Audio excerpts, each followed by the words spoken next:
Shalom Antiokers and welcome to X Antioquia Creative Talks, kisah para Antiokers. Bersama Sakti aku ini bakal temani Anda selama beberapa menit ke depan. Antiokers, tak terasa kita sudah masuk ke minggu keempat di bulan Maret 2021. Jadi di bulan ini kita sudah banyak banget ngebahas tentang vaksinasi dari sisi medis ya. Dari minggu pertama sampai minggu 3. Dan tiba saatnya di minggu keempat ini kita pengen bahas dari sisi yang paling tunggu-tunggu harusnya, yaitu adalah dari sisi Alkitabiah. Bagaimana? Langsung saja kita bahas dengan one and only Bapak Gembala kita, Bapak Pendeta Yudi Murid. Kita persembahkan, haleluya. Halo Antiokers, puji Tuhan, senang kembali kita bertemu dalam acara yang tentunya akan memberkati kita semua. Dan bagaimana kabarnya Sakti? Puji Tuhan luar biasa. Puji Tuhan, haleluya. Dan perdana ini ya, ini biasanya hostnya yang nanya apa kabar ini. Tapi nggak apa-apa, karena memang situasi ini kita pengen banget nanya-nanya kabar, apalagi walaupun ya udah setahun kayaknya, udah setahun kita merasakan masa pandemi ini. Pastinya kondisinya kita harapkan semakin berubah, tapi ya memang ada perubahan, tapi masih banyak lah kasus-kasusnya. Jadi ya sekarang kita berkutat dengan itu dan kita harapkan kedepannya masih lebih baik lagi. Dan Antioquia, seperti yang saya katakan tadi sebelumnya, kita akan membahas dari Alkitabiah dan kita sudah mengundang Bapak Gembala kita di sini dan kita akan ngobrol-ngobrol terkait vaksinasi dari sisi Alkitabiah. Nah, yang pengen saya tanya pertama-tama pastinya kepada Bapak Gembala adalah, karena sudah beredar info bahwa Pak Gembala menjadi salah satu yang sudah mendapatkan vaksin ya Kak? Betul. Ya, mendapatkan vaksin dari pemerintah Indonesia. Mungkin dari Kak Yudi di awal-awal ini boleh cerita dikit aja, boleh banyak juga nggak apa-apa. Mungkin sedikit atau banyak pengalamannya Kak terkait waktu divaksin seperti apa? Ya, puji Tuhan, Antiokers, ya sebagaimana tadi sudah disampaikan, memang saya juga sudah beberapa kali menginformasikan kepada jemaat dan juga kepada kalangan secara umum bahwa saya sudah mendapatkan vaksin berdasarkan jalur pemuka agama ya. Jadi undangan yang diperuntukkan untuk pemuka agama. Jadi beberapa waktu yang lalu, tepatnya tanggal 23 Februari ada sebuah kegiatan massal vaksinasi untuk pemuka agama yang diadakan di Masjid Istiqlal. Pemuka agama ini semua ya, jadi lintas agama semua mendapat undangan dan kemudian kami hadir bersama-sama. Sebelumnya memang kami didata melalui beberapa instansi atau beberapa bagian dari pemerintah Kota Jakarta Selatan. Jadi saya melalui jalur seperti itu dan kemudian dari undangan berupa SMS dan kemudian kami hadir di Masjid Istiqlal tanggal 23 Februari. Dan waktu itu memang begitu banyak tokoh agama yang mengikuti dan kemudian berjalan dengan baik. Semua tokoh agama dari semua lintas agama mengikuti dengan baik. Dan prosesnya waktu itu sudah juga sangat baik dan cukup teratur karena dilayani oleh beberapa pusat kesehatan pada waktu itu. Kalau tidak salah ada 8 unit pelayanan kesehatan yang melayani kami di situ. Dan proses demi proses berjalan dengan baik. Dan itu adalah vaksinasi tahap pertama buat saya. Dan kemudian tahap yang kedua juga sudah dilakukan pada tanggal 9 Maret yang lalu. Saya divaksin yang kedua di fasilitas kesehatan yang ada di daerah Cilangkap. Seperti itu, karena kami diarahkan ke daerah sana sesuai dengan layanan yang pertama, seperti itu. Dan pasti bersama rekan-rekan pendeta lainnya kayak saya lihat kemarin ada pendeta Theo juga ya, kemarin ikutan juga. Jadi rekan-rekan pendeta, rekan-rekan ya seluruh tokoh agama. Dari seluruh agama yang ada di Indonesia ini. Iya. Jadi secara simbolis kemarin dilakukan vaksin di Masjid Istiqlal dan itu juga berjalan dengan baik. Dan salah satu hal yang menjadi concern dari pemerintah adalah bahwa pemuka agama merupakan salah satu pelayan publik. Di kriterianya seperti itu. Jadi memang kan seperti ini yang lansia sepertinya didahulukan, tetapi juga sambil secara paralel pemerintah juga memberikan fasilitas vaksin untuk para pelayan publik. Tokoh agama, pemuka agama juga termasuk sebagai pelayan publik seperti itu. Iya. Ya, dan harapannya dan pastinya asumsi besarnya kenapa pemuka agama yang ditunjuk sebagai barisan awal kali ya, kayak barisan awal gitu di vaksin itu pastinya bisa menjadi representatif dari agama yang masing-masing gitu ya. Jadi pemerintah-pemerintah terus juga dari pemuka agama yang muslim juga dan agama yang lain seperti itu. Nah, pertanyaan saya gini Kak, selain gitu tindakan aktif dengan mengikuti program vaksinasi yang diberikan oleh pemerintah gitu. Ada nggak sih Kak, entah mungkin pesan-pesan dari pemerintah lainnya selain mengikuti vaksin, tindakan-tindakan apa lagi yang diharapkan dilakukan oleh pemuka agama yang harapannya bisa semacam mendukung program vaksinasi pemerintah ini Kak? Iya, jadi waktu kami mendapat layanan vaksin, karena ini merupakan sebuah acara yang besar, karena itu juga menjadi pertanda start awal bagi pemuka agama secara keseluruhan di seluruh daerah Indonesia untuk mendapatkan vaksin, maka acara itu dibuka oleh Menteri Kesehatan Republik Indonesia. Dan salah satu pesan yang memang disampaikan oleh Menteri Kesehatan Republik Indonesia bahwa kami sebagai pemuka agama tentunya dapat menyampaikan pesan yang positif, ya setidaknya kepada seluruh jemaat atau umat yang dilayani oleh masing-masing pemuka agama. Jadi setidaknya protokol kesehatan tentang COVID juga harus terus dilanjutkan dan kemudian juga mendorong serta mengajak jemaat serta umat untuk tetap mendukung program vaksin yang sedang dijalankan oleh pemerintah seperti itu. Ya, jadi walaupun kami sudah divaksin, kami juga tetap harus mengikuti protokol kesehatan. Makanya kita tetap pakai masker, Sakti. Pakai masker. Ya, seperti itu. Dan bisa dilihat bahwa setiap Pak Gembala juga Bu Gembala juga ya selalu kita lihat nggak hanya masker, bahkan kadang-kadang juga face shield juga digunakan juga. Dan itu diterapkan juga oleh pelayan-pelayan di gereja ini kayak. Dan itu selalu apakah ini kan saya anggapannya walaupun jemaat Antioquia tapi tetap sebagai host nih kan ceritanya. Bagaimana Kak Yudi di Antioquia sendiri menghimbau kepada jemaat ya, pendekatan kepada jemaat untuk supaya kami seperti ini loh, jemaat juga harapannya mengikuti protokol-protokol ini juga. Iya, yang pasti dari kami setiap hari mengingatkan jemaat untuk terus mengikuti protokol kesehatan. Kita kan ada program renungan harian Sakti yang selalu dibagi melalui WhatsApp group, kemudian juga melalui sosial media gereja kita. Dan di situ selalu diingatkan untuk tetap mengikuti protokol kesehatan sesuai dengan apa yang sudah dianjurkan oleh pemerintah. Dan dalam beberapa hari belakangan ini, baik secara umum maupun secara pribadi, kami juga menyasar kepada anggota jemaat khususnya yang berusia masuk kategori lansia. Jadi mendorong mereka, mengingatkan mereka untuk juga mengambil bagian dari program vaksinasi yang sedang digencarkan oleh pemerintah ini. Nah, memang ada beberapa hal yang mungkin bagi Bapak Ibu yang dalam kalangan lansia menjadi sulit ya, karena pendaftarannya terkadang harus secara online seperti itu. Jadi kami juga mengingatkan melalui mungkin anak-anaknya atau cucunya supaya dapat membantu jemaat yang sudah berusia seperti ini. Supaya mereka dapat layanan secara maksimal untuk menerima vaksin.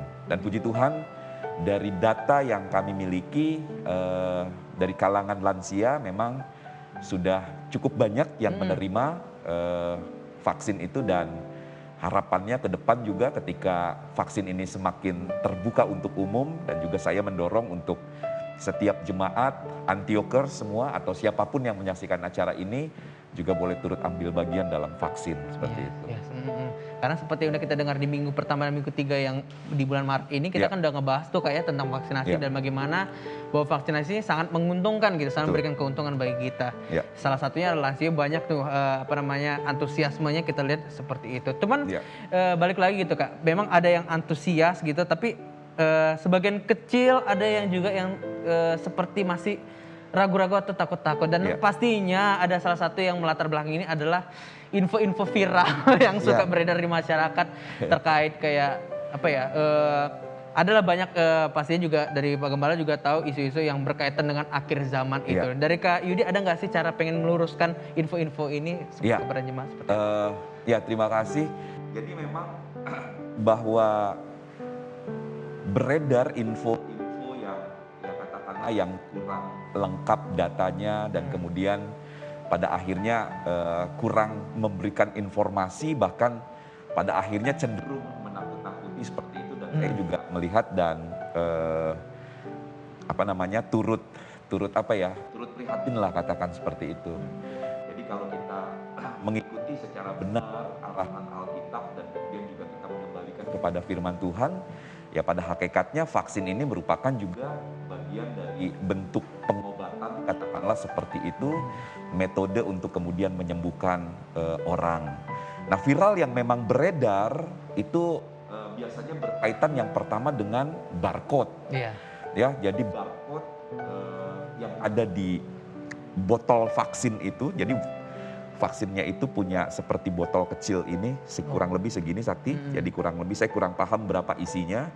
Nah, itu ada barcode-nya gitu. Jadi barcode-nya itu sebenarnya adalah barcode untuk botol vaksinnya. Tapi beredar bahwa barcode itu yang kemudian ditempelkan kepada tubuh si manusianya yang kemudian divaksin dan sebagainya. Jadi katanya orangnya itu sudah terdata dan sebagainya melalui barcode yang ada. Sebenarnya yang disebut dengan barcode atau ya data kelengkapan itu adalah dari si vaksinnya itu sendiri. Di situ ada mungkin saya juga tidak mengerti secara detail, tentunya ada informasi vaksin yang sudah diberikan kepada si penerima vaksin, dan kemudian data itu yang kemudian akan dipakai untuk menerima vaksin berikutnya gitu. Jadi data itulah, makanya di dalam kartu yang kami dapat biasanya ada nomor kode atau semacam kode dari vaksin itu sendiri untuk memudahkan pelayan kesehatan nanti yang akan memvaksin di pelayanan vaksin kedua, seperti itu.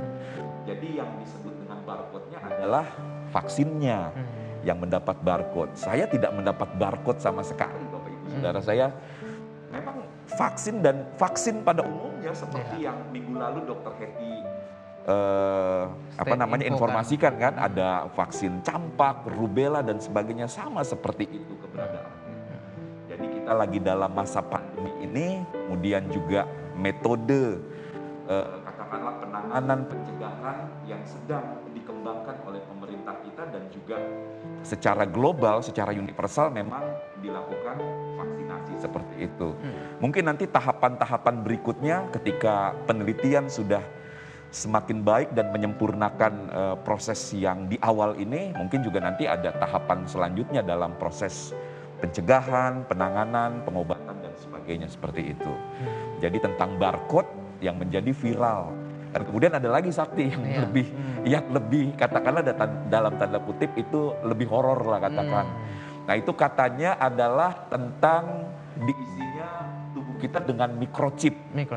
Nah, microchip seperti itu. Jadi katanya dengan disuntikan vaksin, kemudian katanya tubuh kita ya nggak tahulah lewat prosesnya seperti apa, kemudian dimasukkan microchip. Nah, saya mau berikan sebuah informasi bahwa itu juga kurang tepat, karena yang diisikan itu saya lihat dengan mata kepala saya sendiri bahwa itu cairan. Sedangkan chip itu biasanya terdiri dari ya semacam ya katakanlah logam atau materi yang padat seperti itu, yang kemudian dipergunakan di berbagai perangkat elektronik. Jadi yang dipakai untuk vaksin itu adalah cairan yang kita ketahui bahwa itu adalah virus yang sudah dilemahkan, yang kemudian dimasukkan, diproses sedemikian rupa secara medis, secara kesehatan, dan kemudian dimasukkan ke dalam tubuh kita untuk supaya virus itu sendiri yang sudah dilemahkan itu akhirnya menjadi ya penangkal atau ya dia yang melawan segala hal yang masuk ke dalam tubuh kita seperti itu. Jadi bukan microchip ya, apalagi berhubungan dengan antikris dan sebagainya seperti itu. Dan saya melihatnya itu bukan sesuatu yang ke arah sana. Ya, memang Alkitab bercerita tentang di akhir zaman akan ada orang-orang yang kemudian menentang keberadaan Tuhan Yesus Kristus seperti itu, tapi bukan di dalam hal ini. Ya, jadi bukan di dalam proses atau proyek yang sedang dikerjakan oleh pemerintah. Memang betul kita harus terus berjaga, kita harus terus memperhatikan segenap kebenaran firman Tuhan, waspada dan sebagainya, tapi benar-benar perhatikan secara baik-baik dan jangan itu kita termakan oleh hoaks serta berita-berita yang tidak benar. Jadi kurang lebih seperti itu. Bahwa microchip itu tidak benar yang ditanamkan ke dalam tubuh manusia, ke tubuh penerima vaksin, tetapi itu adalah cairan yang memang sudah dimasukkan ke dalam tubuh kita, seperti itu. Dan seperti yang dibilang tadi oleh Bapak Gembala bahwa sebenarnya dalam Alkitab juga sudah di state lah bahwa adalah usaha pengobatan yang seperti ini tadi seperti yang Pak Gembala sampaikan. Betul. Tapi mungkin metode pengobatan yang diceritakan di dalam Alkitab itu seperti apa sih sebenarnya? Iya.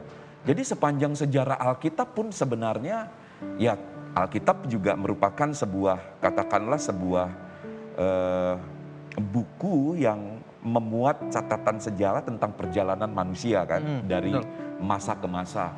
Jadi dari zaman Perjanjian Lama juga Alkitab ya katakanlah salah satu bagiannya turut memberitakan tentang orang-orang yang terkena sakit ya. Misalnya Sakti ingat ada Panglima Besar Naaman ya yang dia menderita sakit kusta dan kemudian diminta untuk menceburkan diri di Sungai Yordan sebanyak 7 kali. Awalnya dia menolak karena dia pikir ini bentuk pengobatan, metode pengobatan seperti apa. Tapi kan yang Nabi Tuhan katakan seperti itu dan kemudian dia mengikuti dan menuruti apa yang menjadi permintaan dari Nabi Elisa seperti itu. Dan dia lakukan, dia 7 kali kemudian mencelupkan diri berendam di Sungai Yordan dan kemudian dia sembuh dari sakit kusta. Nah itu salah satu bentuk contoh pengobatan. Ya. Kemudian di zaman Tuhan Yesus juga beberapa kali bentuk contoh metode pengobatan harus dilakukan dengan menggunakan media, dengan menggunakan obat dan sebagainya. Ya, dalam kalangan Kristen kita percaya bahwa Tuhan Yesus mampu menyembuhkan segala macam sakit penyakit karena dia adalah Allah yang berkuasa. Tapi pada peristiwa itu ya, misalnya ketika dia membuang ludahnya dan kemudian dia mengambil tanah yang sudah bercampur cairan itu dan kemudian dia oleskan kepada mata seseorang yang mengalami kebutaan dan orang itu kemudian juga menjadi sembuh. Jadi itu bagian dari metode-metode pengobatan yang kemudian Alkitab juga tuliskan, ya. Dan itu terjadi dalam sejarah panjang Alkitab dari masa ke masa bahwa memang Tuhan luaskan sedemikian rupa, Tuhan berikan pengetahuan kepada manusia untuk dapat memiliki hikmat, marifat, sehingga proses-proses penyembuhan dari sakit penyakit itu juga berjalan sesuai dengan perkembangan pengetahuan yang didapat oleh manusia. Sampai hari ini Sakti kita tahu begitu banyak mungkin metode pengobatan, cara-cara penyembuhan dan sebagainya, cara pencegahan, penangkalan penyakit. Sekarang semua kita sudah memiliki katakanlah fasilitas atau berita tentang hal itu. Jadi ada obat, ada vaksin, ada berbagai macam pengobatan. Dan saya percaya bahwa itu juga merupakan bagian dari kerja Tuhan dengan memberikan hikmat kepada manusia, memberikan hikmat kepada orang-orang yang memang secara khusus berkecimpung dalam bidang kedokteran untuk menemukan obat dan sebagainya sehingga itu dapat dipakai untuk membantu manusia secara umum dalam melakukan atau menerima kesembuhan-kesembuhan melalui media pengobatan seperti itu. Jadi artinya bahwa sebenarnya di Alkitab pun dijelaskan gitu ya, bahwa step-step seperti itu juga ada. Apalagi tadi Panglima Naaman bilang tadi sampai 7 kali ya, 7 kali di Sungai Yordan dan sebagainya. Kita vaksin aja cuma 2 tahap gitu ya. Iya, 2 kali vaksin. Jadi harusnya nggak masalah dong. Jadi harus mau nih para jemaat. Cuman aku juga menarik nih Kak, bahwa tadi sudah dibahas juga tentang Alkitabiah dari bahwa pengobatan-pengobatan sebenarnya ada gitu di Alkitab. Tapi tadi yang menarik tadi soal tentang microchip dan juga barcode tadi. Barcode, ya. Arahnya tadi sempat disinggung tadi tentang oknum antikris dan sebagainya. Boleh dijelasin gak sih? Karena sejujurnya juga ini isu kan cukup meresahkan gitu. Karena memang kebetulan ada ayatnya, cuman mungkin ya ada orang sebagian yang kurang bertanggung jawab, agak membelok-belokkan sebagainya. Meluruskannya seperti itu gimana? Ya, kalau barcode itu sendiri kan sebuah bentuk pendataan, pencatatan yang sudah kalau tidak salah sudah dikembangkan dari akhir tahun 80-an dan berkembang di tahun 90-an. Oke. Jadi barcode itu sudah diberikan kepada ya semua produk-produk yang dihasilkan secara masif ya dari pabrik semua segala macam ya. Kemudian nomor tertentu untuk menjadi nomor seri mereka sehingga kemudian dia akan memudahkan manusia untuk entah memproduksinya kembali karena di dalam nomor itu ada nomor identifikasi, nomor produksi dan sebagainya sehingga untuk memproduksi ulangnya mereka tidak salah. Jenisnya apa, bentuknya seperti apa dan seterusnya. Dan ketika dia didistribusikan itu juga akan terpantau secara mudah. Jadi barcode yang sudah diberikan itu misalnya barang-barang yang sudah dibarcode kemudian dilempar ke pasaran nomor sekian masuk ke daerah mana, ke toko mana dan semuanya. Itu sangat mempermudah manusia ya, termasuk juga dalam proses jual beli ya. Kalau kita ke supermarket dengan mudahnya ya melalui proses scanning dari barcode itu kemudian kita dengan cepat melakukan proses pembelian sebuah barang dan sebagainya. Jadi bayangkan Sakti kalau tidak ada barcode si pramuniaga itu harus memasukkan entah apanya mungkin barang apa, waduh sekian lama. Apalagi dalam proses seperti ini orang belanja ya. Jadi sebenarnya itu sudah terjadi di pertengahan ya, mungkin berkembang di awal sampai pertengahan tahun 90-an. Dan memang pada waktu itu saya ingat juga ada beberapa buku yang menerbitkan bahwa barcode itu adalah bagian dari antikris katanya seperti itu. Nah saya mau juga memberikan sebuah pemahaman bahwa ya antikris nanti memang akan katakanlah menguasai dunia ini ya. Kalau kita merujuk kepada kitab Wahyu siapa antikris itu memang itu adalah oknum seperti yang Yohanes juga katakan dalam suratnya kepada jemaat-jemaat yang dilayaninya. Bahwa mereka adalah orang-orang yang memang pada akhirnya mereka bagian dari kalangan Kristen yang kemudian mereka membelakangi Tuhan dan kemudian tidak mempercayai bahkan kemudian menjadi penentang Tuhan itu sendiri. Dan nanti memang ya kalau dari segala situasi dan keadaan yang bisa kita amati bahwa dunia ini kemudian juga akan berada di bawah pengaruh-pengaruh seperti itu, ya memang akan ke arah sana seperti itu. Tapi kan kita tidak tahu kapan dan waktunya, bagaimana juga nanti mereka bekerja dan apapun kemudian yang akan mereka lakukan. Dan saudara dan Sakti bukan saja barcode dan microchip yang nanti akan dipakai oleh antikris, tapi seluruh fasilitas yang ada di atas muka bumi ini akan dikuasai oleh mereka. Dan buat saya yang terpenting adalah bukan kepada barcode atau microchipnya, ya. Karena di dalam kitab Wahyu itu sendiri adalah kitab yang mengajak pembacanya untuk lebih dekat lagi kepada Tuhan.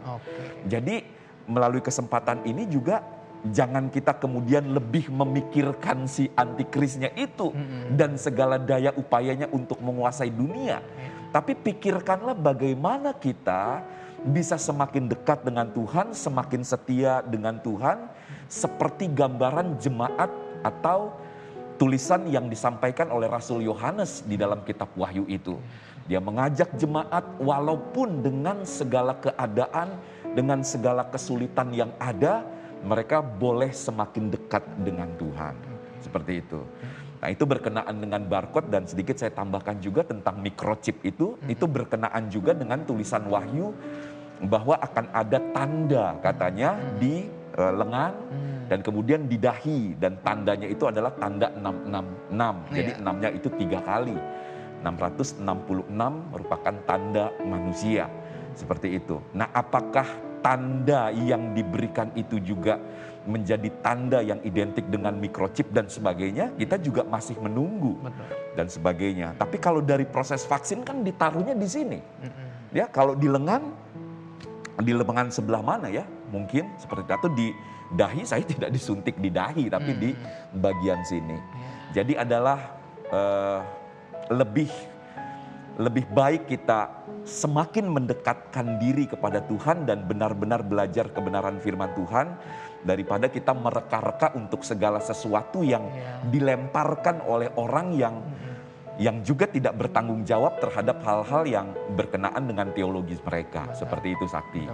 Jadi tetap tenang, tetap percaya bahwa Tuhan lebih besar dari apapun juga. Ya, kuasa Tuhan lebih besar dari apapun juga.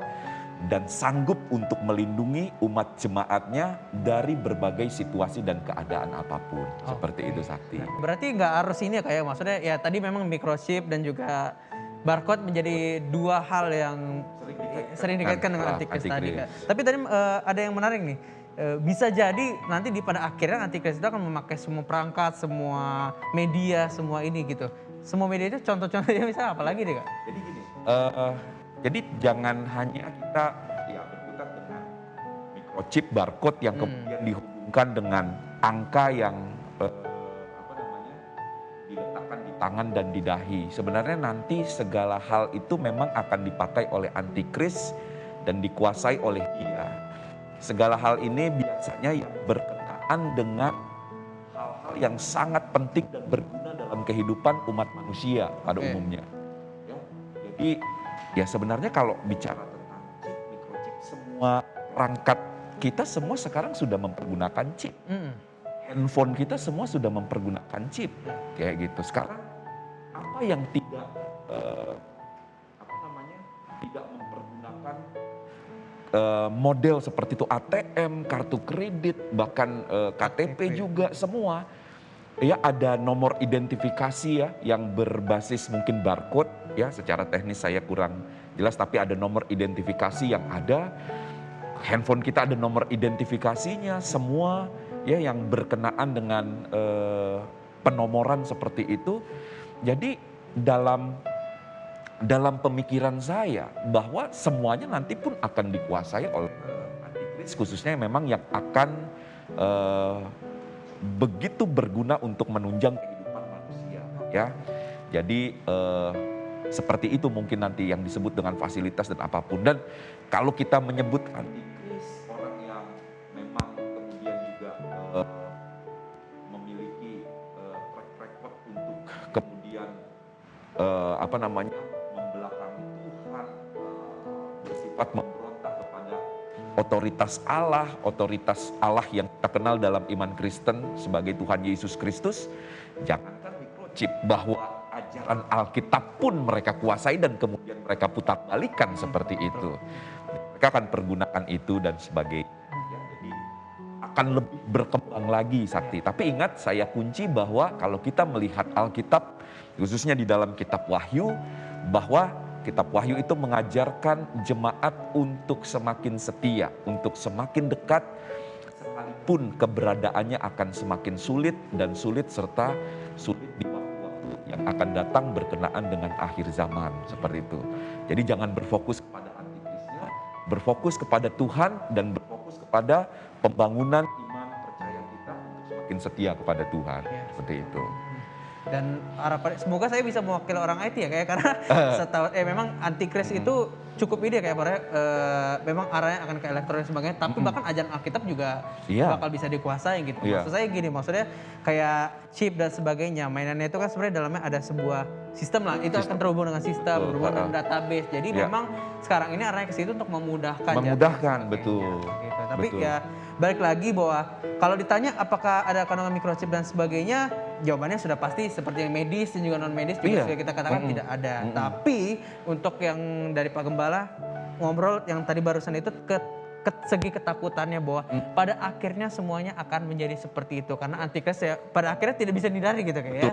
Cuman janganlah jadi itu yang menjadi fokus kita, tapi adalah kita semakin dekat, semakin lebih ini lagi kepada Tuhan. Iya, karena sedikit ditambahkan, karena sifat orang yang melemparkan hoaks itu kan sebenarnya untuk membuat gaduh, kacau, takut dan sebagainya. Nah, kita itu ya, kita jangan berkecimpung di situ, jangan kemudian berkutat di situ.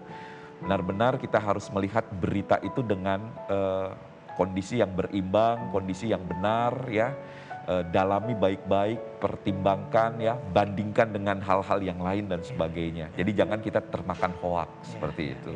Semakin lebih, kalau misalnya berita yang palsunya semakin pintar, kita juga harus semakin lebih berani untuk berkembang lagi, menemukan hal-hal yang bisa mengarahkan kita supaya tidak khawatir. Betul, iya.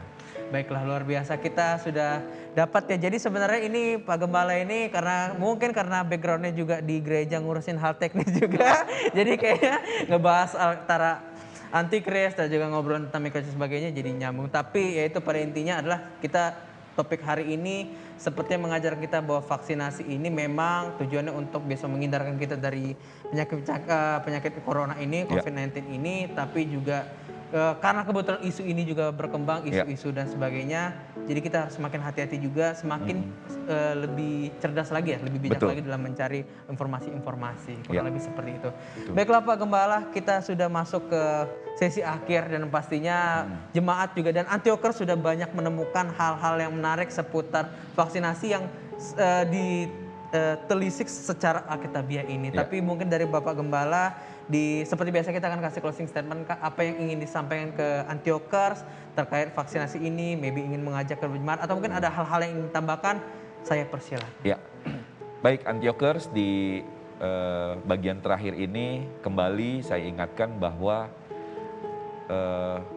program vaksin ini adalah sesuatu yang sangat baik yang sedang diusahakan oleh pemerintah kita dan juga oleh masyarakat dunia pada umumnya. Kenapa? Karena kita sedang berada di dalam masa pandemi dan salah satu metode pencegahan ya, penanganan, kemudian juga untuk menghindari kita dari sakit penyakit yang adalah dengan metode vaksin ya. Jadi jangan termakan hoaks, jangan mengikuti atau jangan berkecimpung dalam hal-hal yang kurang memberikan informasi yang tidak memberikan informasi yang bertanggung jawab. Maksud saya tetap ikuti, mungkin kalau ikuti berita, mungkin berita-berita dari sumber-sumber yang terpercaya seperti itu. Dan berkenaan dengan hal-hal yang menakutkan yang akan terjadi di akhir zaman, dan memang Alkitab bicara jujur apa adanya seperti itu. Akan ada oknum penguasa dunia dengan model kerja, dengan cara bekerja ya, dia akan bekerja dengan model tirani seperti yang tertulis di kitab Wahyu, dengan memberikan tekanan, memberikan penguasaan, memberikan sikap-sikap yang mungkin bersifat kejam dan sebagainya. Betul, Alkitab memberitakan tentang hal tersebut ya, tetapi bukan akhirnya itu yang menjadi fokus ya. Di kitab Wahyu juga Rasul Yohanes lebih menekankan untuk memberikan penekanan kepada orang-orang atau jemaat-jemaat yang ada yang mendapatkan suratnya itu, supaya mereka lebih berfokus kepada Tuhan, mereka lebih berfokus kepada kesetiaan di dalam ibadah, kesetiaan dalam mengiring Tuhan, dan kemudian melakukan hal-hal yang berguna di dalam kehidupan di tengah-tengah dunia ini. Dan kita percaya kuasa Tuhan lebih besar dari apapun juga dan sanggup untuk mengeluarkan kita dari situasi yang serba sulit seperti itu. Jadi tetap semangat, jangan takut. Kalau Bapak Ibu Saudara sudah mendapat giliran vaksin, ya ambil kesempatan itu. Yang sudah divaksin seperti yang tadi sudah saya sampaikan, sebagaimana juga saya mendapat arahan, tetap untuk sementara mempergunakan atau mengikuti protokol-protokol kesehatan yang ada ya, karena di 2 minggu atau 3 minggu edisi Antioquia Creative Talk kan selalu diingatkan sudah divaksin, tapi bukan artinya kemudian tidak bisa tertular. Dia bisa saja tertular, tapi dia mungkin tidak berpengaruh kepada dirinya karena dia sudah punya imun tubuh yang jauh lebih kuat. Jadi tetap ikuti protokol kesehatan Bapak Ibu Saudara yang sudah mendapat giliran, ambil bagiannya, yang belum tunggu, ikuti terus, daftar dan sebagainya sebagai bentuk usaha dari kita keluar dari situasi pandemi seperti ini. Itu, Sakti. Itu saja. Terima kasih banyak Kak Yudi selaku Bapak Gembala GP dan juga Tebet untuk pesan-pesannya. Dan Antiokers, tiba saatnya kita akan mengakhiri program ini juga Kak Yudi. Jadi kita akan seperti biasa mendoakan program kita, terus juga mendoakan apapun dan juga mendoakan pastinya Antiokers yang mendengarkan pada saat ini yang sudah melalui pekerjaan mereka pada hari ini dengan cukup baik, dan mohon kesediaan Bapak Gembala untuk kita dalam doa. Yuk, mari Sakti, mari Antiokers, kita berdoa bersama-sama. Tuhan Yesus, terima kasih buat semua berkat dan kemurahan Tuhan. Lewat Antioquia Creative Talks kami tetap dapat memberikan sebuah pembicaraan yang baik yang kiranya dapat membekali kehidupan kami semua. Tuhan tolong program ini supaya kedepannya bisa lebih berkembang, lebih lagi dapat memberikan kontribusi yang baik untuk Antiokers, untuk siapapun yang akan menyaksikannya. Tuhan berikan hikmat marifat, berikan terus hal-hal yang baru, hal-hal yang baik Tuhan tambah-tambahkan dalam kehidupan para pelayan-Mu, kepada Sakti dan kepada teman-teman yang terlibat dalam seluruh aktivitas pelayanan Antioquia Creative Talks ini. Terima kasih banyak Bapa di dalam sorga, apa yang sudah menjadi topik pada pembahasan malam hari ini, tentang vaksin ketika ditinjau dari sisi Alkitabiahnya. Tuhan, biarlah kami sebagai umat jemaat-Mu boleh semakin mendekatkan diri kepada Tuhan. Karena kami tahu Tuhan, di akhir zaman ini begitu banyak hal yang ingin mencoba merebut kami dari kebenaran firman Tuhan, yang mencoba menjauhkan kami dari kedekatan kami kepada Tuhan. Itulah sebabnya kami memohon kepada Tuhan untuk selalu berada dekat dengan kami dan ajar kami untuk juga selalu dekat dengan Tuhan, percaya setia kepada Tuhan, mendalami segenap kebenaran firman-Mu, supaya kami semakin teguh, semakin kuat di akhir-akhir daripada zaman ini. Untuk setiap program vaksin yang sedang dijalankan, baik oleh jemaat Antioquia maupun Tuhan oleh masyarakat secara umum, kami juga doakan semua dapat berjalan dengan baik. Tuhan, kami doakan seluruh tenaga-tenaga kesehatan medis yang ambil bagian dalam memberikan pelayanan vaksinasi ini. Engkau juga Allah yang bekerja di dalam kehidupan mereka. Bangsa negara kami, para pimpinan kami, para pelayan-pelayan masyarakat yang melayani kami Tuhan dimanapun mereka ada. Semua ada dalam berkat dan kemurahan Tuhan. Mereka yang bekerja siang dan malam untuk terus membawa situasi dan keadaan semakin baik dari pandemi ini, Engkau juga Allah yang memberkati. Terima kasih banyak Bapa di dalam sorga, berkati seluruh Antiokers, berkati seluruh siapapun yang menyaksikan siaran ini. Biarlah semuanya dapat memperoleh hal yang baik, hal yang bermanfaat. Dan khususnya Tuhan, kami semakin teguh dalam iman percaya kami kepada Tuhan Yesus Kristus. Apapun yang terjadi, kami tetap percaya bahwa Tuhan, Engkau Allah yang sanggup untuk menguatkan dan meneguhkan, melindungi dan menyertai kehidupan kami senantiasa. Terima kasih banyak Bapa di dalam sorga. Sebentar juga kami akan beristirahat dan sepanjang malam ini kami dapat menikmati kebaikan-kebaikan Tuhan. Di dalam nama Tuhan Yesus Kristus, kami akhiri Antioquia Creative Talks untuk episode ini. Haleluya. Amin. Amin. Terima kasih banyak Kak Yudi untuk kesediaannya pada malam hari ini. Semoga semakin program vaksinasi yang berjalan, banyak jemaat Antioquia juga yang semakin antusias untuk mengikutinya. Tuhan Yesus memberkati kita semua. Baiklah Antiokers, itu saja obrolan kami pada hari ini. Pastinya sangat banyak manfaatnya. Semoga Antiokers bisa mendapatkan sesuatu yang luar biasa pada hari ini dan boleh terinspirasi untuk mengikuti vaksin. Silakan dapatkan informasi segera terkait vaksinasi tersebut supaya kita bisa cepat menyudahi segala virus COVID-19 di Indonesia, bahkan juga di seluruh dunia ini. Amin. Dan Antiochus, thank you buat kesediaannya untuk menonton dan menyaksikan program kami. Kalau misalnya ada usul lain ataupun usul-usul narasumber lainnya, silakan put di komen di bawah, dan jangan lupa juga untuk like, share, dan subscribe channel ini dengan cara klik tombol subscribe, dan jangan lupa juga untuk klik lonceng di bawah agar tidak pernah ketinggalan dengan video-video terbaru dari channel GPDI Antioquia Tebet. Dan terima kasih juga pastinya untuk Audrey Unika sebagai produser, dan seperti yang sudah dilihat kita kembali ke studio lagi dan pastinya bersama tim-tim kita ada Vesa di audio dan juga ada Kakak Jojo dan Rafa di video, dan pastinya nanti kita harapkan Antiochus di program X kita semakin banyak ada tim-tim yang lain yang bisa join di sini. Dan kita akan mendengarkan sepanjang minggu ini ada pengumuman apa saja di ibadah di hari Kamis. Pastinya masih ada ibadah doa streaming dilakukan setiap malam jam 6:30, dan renungan rohani GET hadir setiap hari di Instagram GPDI Antioquia Tebet dan Facebook GPDI Antioquia Tebet. Ibadah raya minggu kita pagi jam 8 pagi melalui YouTube channel GPDI Antioquia Tebet juga ada, tapi di ibadah offline juga ada, dan ibadah siang jam 11 siang. Dan pastinya di minggu ini yang datang adalah dari grup B. Dan kalau misalnya ada Antiochus yang merasa, oh belum tahu nih kelompoknya apa nih, grupnya apa, atau mungkin belum terdaftar di list yang diberikan oleh Bapak Gembala, silakan boleh menghubungi Sekretariat GPDI Antioquia Tebet. Dan pastinya program kita Antioquia Creative Talks hadir setiap hari Selasa pukul 8 malam. Salam sehat selalu, ikuti selalu peraturan pemerintah, tetap berdoa, dan ikuti selalu informasi GPDI Antioquia Tebet melalui sosial media ataupun WhatsApp grup jemaat.